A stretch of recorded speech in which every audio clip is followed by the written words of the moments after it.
This slimy glob of yeast and bacteria ferments to make kombucha. And where there's fermentation, there's alcohol. Anywhere from 1 to 3% alcohol by volume can occur naturally in raw kombucha. That's less than a light beer.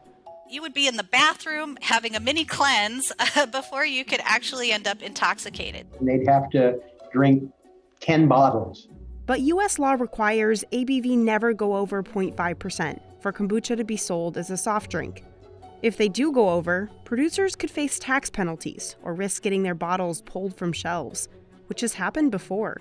So producers have two choices: get an alcohol license to ferment kombucha naturally, or redo the entire product so it doesn't create as much alcohol, which is what GT Dave, kombucha's first billionaire, did. Either way, dealing with the boozy byproduct is expensive and complicated, and some say may eliminate what makes kombucha a healthy drink. This congressman is trying to pass an act that would raise the legal limit of alcohol for just kombucha to 1.25%. But can it pass? We went to Oregon for a deeper look at how one brewer works within these regulations to produce over 30 million bottles a year. Here at Brew Doctor in Portland, Oregon, the kombucha starts with 3 main ingredients: water, tea, and sugar. It's the same 3 ingredients that have made up the drink since its likely creation, in China, thousands of years ago. In Japan, it was made with seaweed, hence its name, Kombucha. These days, brewers start the tea with botanicals, like rose, mint, and lavender. It's fun with these botanicals to think about the giant fields they come from. A single batch of kombucha needs about 85 pounds of tea to get it going. That'll make 66,000 bottles. In here, what we do is we bring in hot water. Then they add sugar. So essentially what we're doing here is making a big pot of sweet tea that will then get fermented into kombucha. Steeping takes around 40 minutes. Then it's pumped through this waterfall filter. And all the organic material comes out. And so we partner with our local municipalities to compost. To ready the vat for the next batch of tea, this guy crawls in to clean it out. And that already brewed sweet tea heads to tanks in the Fermentation Room, where the tea first starts to produce alcohol. At 500,000 gallons total, all the liquid in here would almost fill an Olympic-sized swimming pool. The room is kept at a steamy 82 degrees Fahrenheit, and it smells kind of sour. And that seems to be where our kombucha fermentation is happiest. So we add the sweet tea into the tank where there's already a Scoby. A Scoby is a symbiotic culture of bacteria and yeast. Essentially, it's a living organism that kickstarts the fermentation process. As the kombucha is fermenting, the Scoby forms in layers. Eventually, you'll just have layer upon layer upon layer upon layer. It's this guy's job to pop CO2 bubbles that form at the top of the tank. The Scoby's bacteria eats up the sugar and creates carbon dioxide, which makes kombucha bubbly, and alcohol.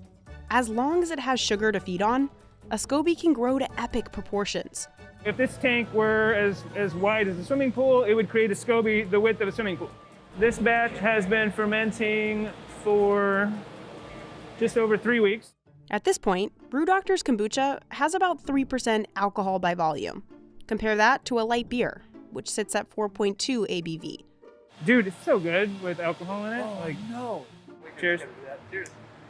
Every fermented food, from yogurt to kimchi, has trace amounts of alcohol. You can't feed yeast sugar and not create ethanol. That's natural.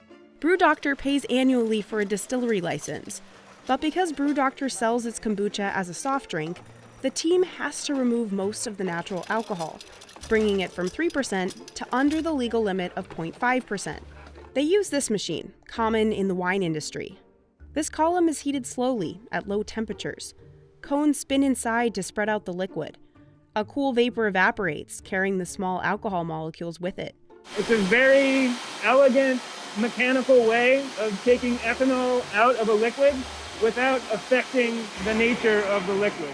That fancy machine cost Matt $1 million. But now we're responsibly selling a non-alcoholic product to our consumers. Testing is also required by law, but it's another complicated and expensive step in the process. This alcohol testing machine can cost up to $40,000. Each bottle gets a label warning of the trace amounts of alcohol. At this point, the alcohol is well under the 0.5% limit. Next, it's packed and shipped. But kombucha will continue fermenting once it leaves here. And if it's stored improperly at a grocery store, alcohol that's naturally present due to the fermentation would continue to increase. If you drink spoiled milk, is that something you take up with the producers? It's something you take up with the store? So there's a couple of questions there in terms of who really is liable at that point. The current law says producers are to blame if ABV ever goes over 0.5% before it winds up in a customer's fridge, which is exactly what happened in 2010. At the time, there weren't a lot of eyes on the fledgling kombucha industry. But then a bottle of kombucha in a Maine Whole Foods started bubbling.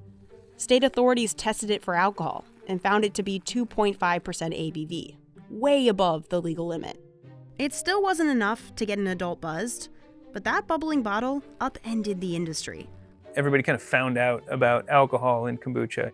Whole Foods dropped all kombucha from their shelves. Virtually every kombucha maker in the entire country was asked to temporarily cease production. Kombucha was going up, it got pulled off the shelf, it dropped like this, and it just created this sort of wound that we've been trying to heal from ever since. Brands scrambled to get their kombucha under compliance. Some brands just didn't come back. Honest Tea and Vibrance stopped producing kombucha altogether. It was close to catastrophic. Being off the shelf for 3 months can almost kill any brand. Others, like BrewDoctor, dropped a lot of money on alcohol removal machines. Others use kombucha from concentrate and dilute it with water or juice. Some brands chose to pasteurize. But some argue removing the alcohol can also erase some of the drink's health benefits. They would also remove the organic acids and the beneficial microorganisms that make kombucha probiotic. To keep his drink raw but still compliant, We took the original recipe and we got it licensed as an alcoholic beverage. then GT created a whole new recipe. We modified the temperature that we fermented the kombucha, the length of time that we fermented the kombucha. So the alcohol content was lower. The 0.5% ABV rule is from a Prohibition-era tax code. So what we're dealing with is an antiquated law that isn't based in the laws of nature. If a product is at 0.4 versus 0.6, that's not the difference between you getting drunk or intoxicated. It's really just a legal technicality.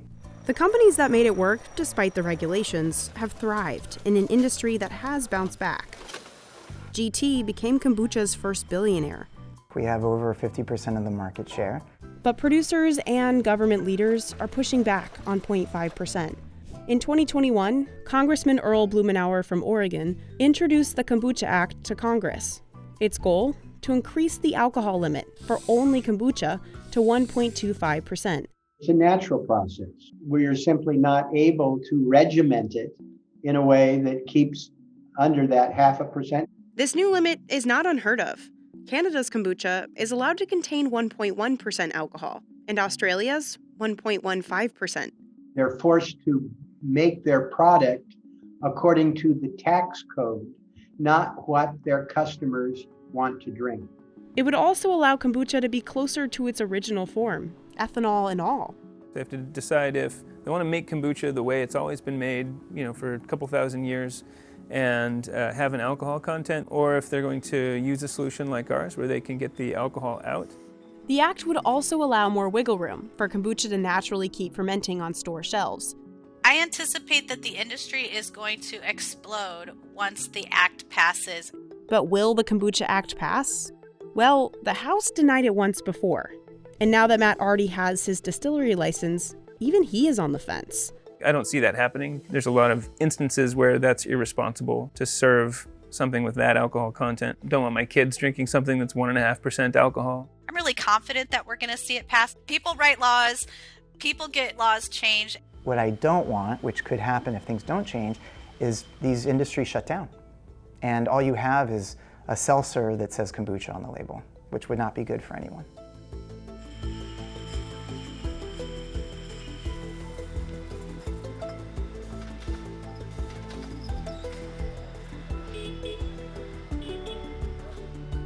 We are living in a bacterial world.